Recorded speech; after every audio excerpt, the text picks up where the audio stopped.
for some strange reason, people that get into property, when they make investment into property, they think it's an iron-clad investment. Like it's just weird. It's only in property that people make these investments and have, this mindset about it. What's your views on that? What do you mean, sorry, by they think it's an ironclad investment? Could you elaborate? They think you can't lose money on it.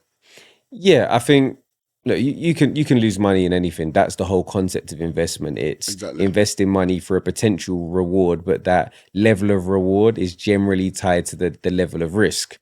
And there's different levels of risk you can have, in property investment. Like if you buy your residential home and you buy it at the right price, generally it's pretty safe. You could have some drastic issues, like, for example, things that are unforeseen, like cladding issues. You can have like acts of God where there's issues and maybe it's not covered. But generally speaking, the UK interest rate goes to 5.5%.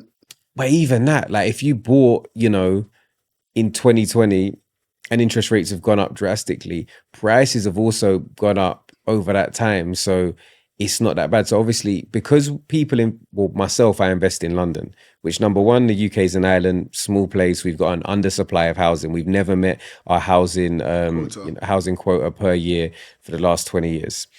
Then on top of that, I invest in London, which is one of the most desirable places to invest with, again, a limited amount of space. They're not building new land, so there's only a limited amount of space.